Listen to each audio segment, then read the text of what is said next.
Ladies and gentlemen, boys and girls, welcome back to the channel. It is 6:59. I'm waiting, seeing if it turns to 7. Nah, 6:59 a.m. East Coast time, Thursday, July 18th, and we got an 8-game night slate today. There is an afternoon slate. Not going to be doing a video for that. You will never see that. I'll do maybe something for the Patreon people, a quick little rundown, but after looking at it, it's not a very good slate. I'd probably recommend not playing that 4-game slate, but this is a very good 8-game slate with a lot of top arms on the slate. I mean, a good amount of top arms on the slate, and then when you fall to the bottom of the slate, not too much to go off of. So I'm going to start here by giving you sort of my early takes on the pitching, guys that are in an early player pool for me for pitching. Some stacks that seem intriguing. We're still waiting on the Angels and the Houston Vegas line, and then obviously I think that's going to be a little bit, maybe not obviously, but I think it's going to be pretty high for Houston going up against Matt Harvey today, and potentially decent for LA going up against Wade Miley today. So with that, still waiting on that. I can't give full analysis on any types of stacks or anything like that, but I can tell my early interest. What I do is I give analysis on Patreon. It's linked down below. You can go in the description right there. First thing is where I rank my players. I give these stat sheets away and rank them with analysis, like top 2 or 3, my favorite target. If it's one pitcher, maybe 2 for that night. It pretty much tells you who I'm playing tonight in those main targets. Last night it was Mike Clevenger and Chris Paddock. Pay up for both of your pitchers, and it worked out really great, both getting 35 plus points. So yeah, we'll do that. If you're new to the channel, welcome to the channel. My name is Sal Vetri. I cover daily fantasy sports in the NFL. Cannot wait for a few more weeks to start doing preseason NFL. I will be covering that. NBA, cannot wait till October to start covering that. WNBA, which the video was up today for the showdown. We had somebody bank the $10,000 prize pool last night out of our patrons. I'm very excited about that. There's about 30 people over there in the WNBA Patreon group, and that guy hit it. So congrats once again if you're watching this. And then and then the MLB, like you're seeing right here, and yeah, so 8-game slate. MLB is fun. It is very frustrating. You will go on a lot of losing streaks, and you have to hit a big one to stay alive. So yeah, it has been an interesting roller coaster for me personally this season, and hopefully not for you, but that's just what MLB is. So yeah, talked about the slate having very top heavy arms. Let's get into it. One more quick thing to ask is hit the like button if you can, and the biggest thing is hitting the subscribe button. About 45% of people out of my last 100,000 views have been people who are not subscribed. That's totally fine. People stop in, maybe it's not their cup of tea, but if you have been watching more than one time, and if you watch today and get value from it, just hitting that red button allows me to continue to try and make this a part-time job, to spend 5 a.m. to 8 a.m. doing it, and then later in the day writing articles. So I really appreciate that. It only takes 2 seconds, no real stress, so thank you. So getting into the slate, I have written down and I wrote up in terms of stats I wrote up 8 pitchers today out of the 16 that will be pitching.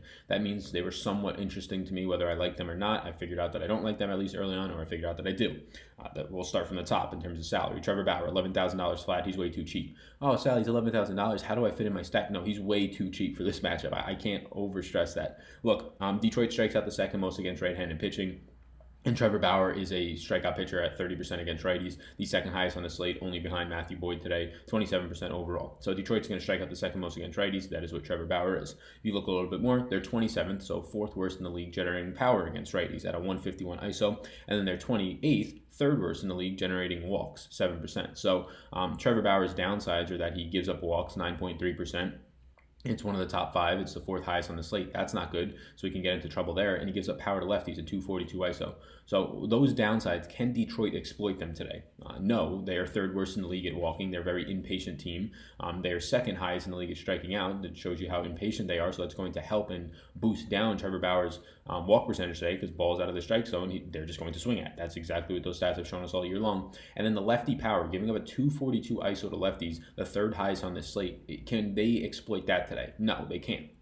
Nico Goodrum is a guy who will hit from both sides, prefers the left side. He's day-to-day today, so I don't think he'll be in the lineup for this game. But the lefties that you have are Candelario, who is a switch hitter. He's not a true lefty, so that benefits Bauer a little bit more. And then the only true lefty that'll be in this lineup today is Kristen Stewart. Yeah, he has 7 home runs on the year. That's not great in an era where it's the home run era with these rolling balls. There's 80-plus guys with 15 or more home runs at the All-Star break, and Kristen Stewart had 6. So I'm not too concerned about Kristen Stewart ruining Trevor Bauer's day. And even if Kristen Stewart wants to go ahead and hit a solo shot, Trevor Bauer can still drop a 30-point burger on their head. He's a 215 favorite today.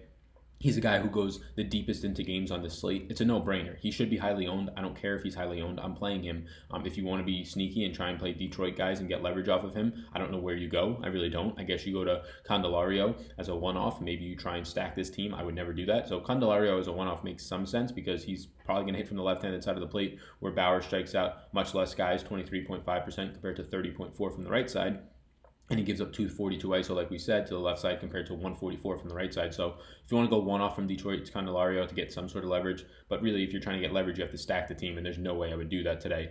Bauer works 6.57 innings pitched per start. That's in an average matchup. He's going about 6 2/3 innings. So I would be surprised today not to see Bauer go at least 7 innings and get 10 Ks. And what you're looking at there with a win is a 30-plus point performance. It's a no-brainer. Trevor Bauer is the best play on the slate today at pitcher, probably the best play on the slate today at any position. And he's the most expensive, as he should be. Steven Strasburg I wrote up. So Steven Strasburg's actually had success this year. He's had a 30-plus point game against this Atlanta team. That was as this summer was approaching. Now you're in Atlanta in a spot where, yeah, it's going to be very hot. The ball is going to fly out of the park. But Strasburg's been good at limiting damage. 0.96 home runs per 9. Striking out 29.6% of lefties and 28.8% of righties. Not giving up anything over a 137 ISO to lefties and 121 or 137 to righties and 121 to lefties in terms of the ISO and power he's generating, and not walking guys. He's been really, really good this year. He has the second best ISO on the slate, only behind Matthew Boyd, and it's close. So, or second lowest Sierra on the slate. So yeah, I think that Steven Strasburg is definitely in play today, but when you factor in that he's facing Atlanta is a team that, as I have right here, they're 18th in the league in strikeout percentage against righties, so that's not good. They're a below average strikeout matchup, and then they're 8th in ISO, so they're top 10 in power. And then when you put them in their home ballpark, a ballpark that's going to be very hitter friendly, they're 5th in power against righties, and then they remain 18th in strikeout percentage.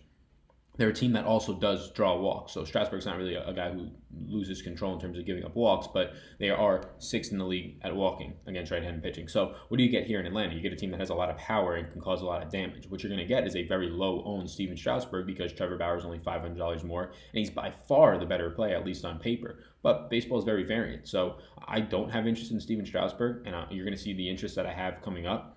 They're going to be probably the chalky guys. So I think it does bode some sense to maybe get off of Bauer for one of these guys. I'm probably not going to do it because it's just light years ahead of how good this matchup is for Bauer. Like, there's a good upside for a complete game here, just based on the fact that he usually goes deep into the games. This team in Detroit swings at everything, so he'll have a lot more strike to ball ratio and maybe not a lot of balls at all. So that's how you get to a complete game. You're efficient, and this team in Detroit allows pitchers to be efficient, and Bauer already himself is efficient. So, but getting back to Strasburg, the matchup is extremely scary. He's going to be low owned, and I don't think you have to go there, and I don't think many people will. It's just not a spot that I think he's a viable contrarian pivot.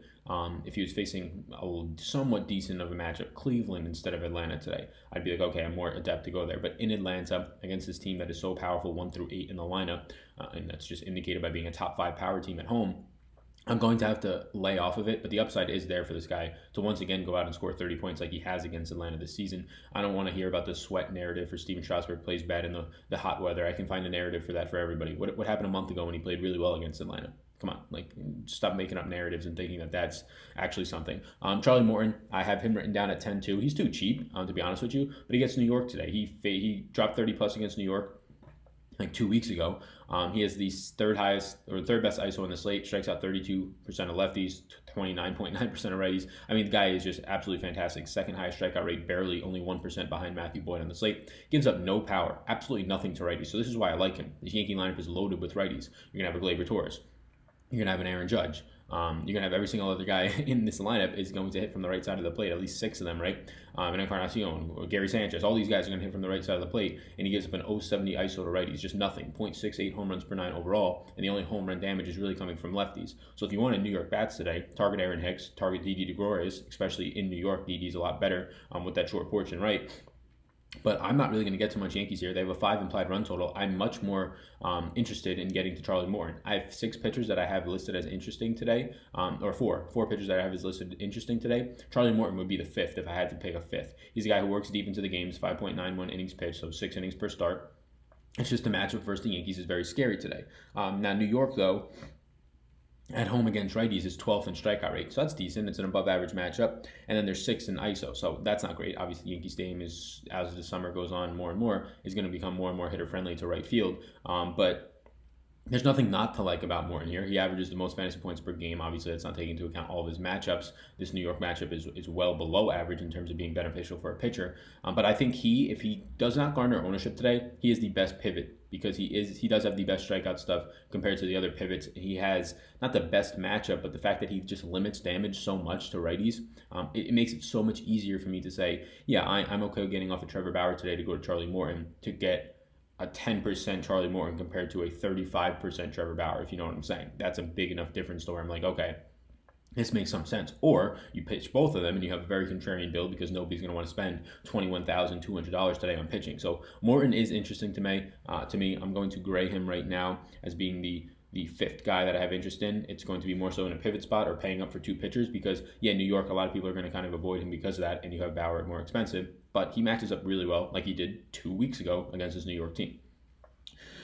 Matthew Boyd, I have written down nothing here that I want against Cleveland. Cleveland has has a high implied run total. Cleveland also does not strike out that much against lefties. They are a below average matchup at striking out against lefties.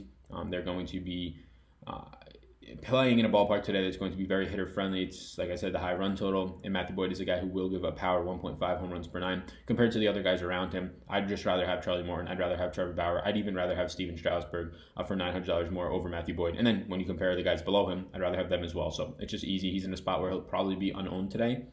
I'm still not going to get there. Noah Syndergaard, 9,200. I imagine it's going to be Trevor Bauer and Noah Syndergaard as the two chalkiest pitchers on the slate. If not, then there's really something wrong with the MLB DFS community. Noah Syndergaard, he goes 6.23 innings pitched per start. The third highest on the slate, only behind Strasburg and Bauer. This is a guy who has great strikeout stuff in his career, but this year it's dropped down a little bit. Injuries, whatever you want to call it. 25.3% strikeout rate to righties, only 20.9 to lefties, so that's concerning. Doesn't give up power to lefties, though. Doesn't give up hard hit contact. So he's going to be pitching in San Fran today, where he gets a Giants team that at home against righties, these Giants, and let me get the stats, these Giants strike out the 7th most in the league at 24.8%. That's good. And then they also have the 29th ISO, the second least power team. And it makes sense. They're playing in San Fran. That ballpark is just pitcher-friendly galore. A 127 ISO. Terrible. Only Miami is worse. And then they're 22nd, so bottom 10 in the league in walk percentage. So you get a guy in Noah Syndergaard who hasn't been struggling with walks, hasn't been giving up home runs. Now you put him in a ballpark where the team doesn't walk that much. They don't hit home runs because of the ballpark they're in. And he gives up no hard hit contact, 27.7, only behind Steven Strasburg, who's at a very impressive 25.7. So yeah, Noah Syndergaard today, he looks great. He works deep into the games, decent strikeout stuff from the righties. You would like to see that number be higher, honestly, but this team is going to strike out in San Francisco. They're going to be limiting damage. They've been playing really well as of late, but, I mean, they're taking advantage of bad pitchers and they're playing in Coors Field, so don't get surprised or don't get it twisted. Playing 4 games in Coors Field is going to make you look really good. You're not really good, San Fran, especially now when you go back home. So Syndergaard, he's 9,200.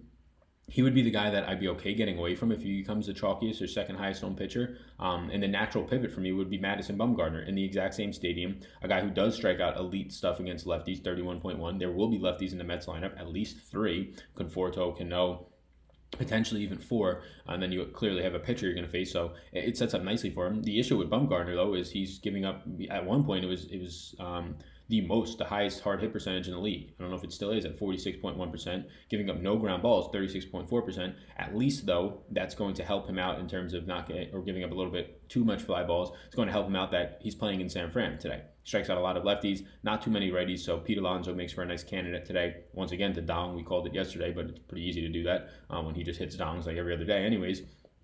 But Mad Bum's Sierra is pretty impressive. Below a 4 is usually good. And then he has a 5% walk percentage, which is tied with Matthew Boyd for the second, really lowest on the slate if you don't count Chad Green's pitcher opener stats. So, yeah, Mad Bum for $200 less. If there's a huge price discrepancy, like I want to get to Bauer all day long. I'm probably not going to pivot to Morton, even though we said that if there's a big ownership gap, it makes some sense. I'm probably not going to. But in terms of Noah Syndergaard, if I see him getting to like 24, 25% today, and I see Madison Bumgarner at like 8, I think that's a spot that I feel fine pivoting to. They're averaging the same amount of fantasy points per game on the year. Noah Syndergaard is not this monster strikeout pitcher that he once was. Honestly, Mad Bum, based on the fact that he has this huge split between lefties and righties that's striking them out, he's been a better strikeout pitcher this year overall. So yeah, I'd rather get to Mad Bum over Noah Syndergaard if you see ownership being different. If not, then yeah, give me Mad Bum because he's averaging almost an inning more per start, and he has the easier matchup against his opponent. So both Syndergaard and Mad Bum are interesting to me. So far we have Bauer, Syndergaard, and Mad Bum, and then I kind of put in Charlie Morton. So those are the 4 guys who are interesting. Morton being like the least interesting, just based on the fact that Bauer's on another level for me today. Next up for me, no Wade Miley against the Angels. I hate pitching guys against the Angels. They only strike out 18% of the time. They have power, yada, yada, yada. Tanner Roark, 7,500 against St. Louis. This St. Louis team is not the St. Louis team that you think it is, right? No Ozuna, I believe, unless he's back today. No Ozuna, no Molina, no Matt Carpenter. That's 3 of their best 5 hitters. I said it yesterday, but that's exactly true. You can have like a Tommy Edman who can't even hit the ball 250 feet in there. You have like no real threats outside of a Paul DeJong and a Paul Goldschmidt, who hit a 3-run home run yesterday, so that's pretty nice. But you're going to have Tanner Roark today, a guy who's kind of limiting home run damage. To righties, he's giving up nothing. And as an 0.93 ISO. To lefties, he's giving up some damage. So in terms of lefties in this lineup, there's not really many to choose from. But if you can get to one against him from St. Louis, that's a nice one-off spot today. But overall, Tanner Roark's been pretty good. He has the 5th highest strikeout rate against righties, which this lineup's going to feature at least their better hitters, like a Paul DeJong and a Goldschmidt.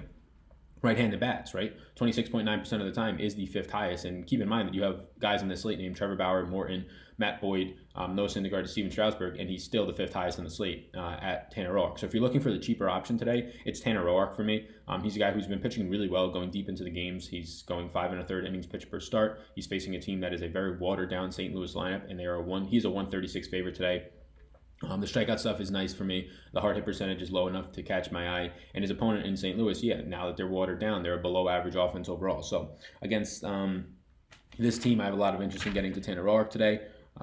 They have the 5th highest strikeout rate versus righties on the slate, or he has the 5th best. That's what I wrote down. Yeah, I already said that. So yeah, Tanner Roark is the 5th guy in my player pool, and then yeah, there's nobody else that I have interest in at pitcher. Not getting to Mike Fiers against Minnesota and their 6 implied run total. That is a spot where you stack Minnesota heavily today. Not getting to Kyle Gibson, even though he's a 148 favorite, and he strikes out the 6th highest righties on the slate. Not getting to him in Oakland, who has a pretty impressive run total today. Julio Tron is somewhat interesting, but Washington in Atlanta today, it's a ballpark that's very scary for a guy who does give up damage to righties. I target Washington righties there.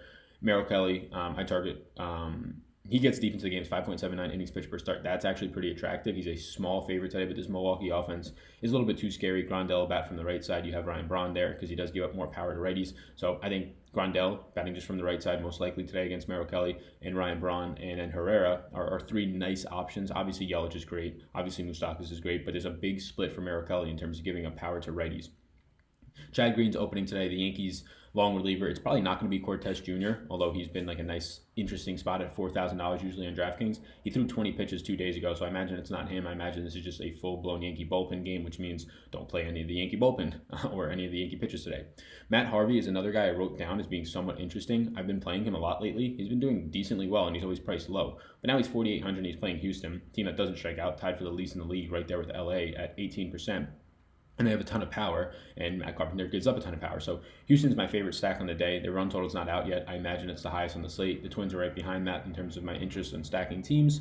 And then if I just had to give some more options, Washington righties, Milwaukee righties are interesting. We kind of hit on those. Atlanta is interesting to me today against Steven Strasburg. He does not give up power, but he is a guy who is susceptible to sort of a blow-up spot here and there, and this is the exact type of team that can do that to him in the exact kind of ballpark. I'm going to get more in-depth in terms of one-offs later on in the day when I write the article, like specific players. You can get that link down below on Patreon. So I'll finish this one up by just recapping. Trevor Bauer on a tier of his own today for me. Charlie Morton would be the pivot from Bauer, but I doubt I get there unless ownership is just ridiculous. Noah Syndergaard and Mad Bum, 9,200 and 9,000 are the 3rd and 4th pitchers that have interest for me today. I prefer Syndergaard, but if ownership is crazy, I have no problem getting to Mad Bum in the exact same ballpark. And then Tanner Roark at 7,500 would be the cheapest guy I would go to today against a watered-down St. Louis lineup. Stacks, Houston, by far on a tier of their own, almost like Trevor Bauer. Then Minnesota. Atlanta is interesting to me. Only because they'll be super low owned, right? But they have the upside, similar to New York against Charlie Morton. But they're be low owned, but they have the upside. And then Washington righties and Milwaukee righties, I will cover more specific players, more stacked rankings, ranking my pitchers exactly how I will in the article, linked on Patreon down below. You can get it there. You can check out the WNBA video. There's also projections on Patreon. So before you leave, you can hit the subscribe button. Helps me out a ton. Takes 2 seconds of your time. Allows this channel to grow and reach more people and help them, just like it's helping you, hopefully. So thank you. My name's Sal. You already know that. Peace out, gang.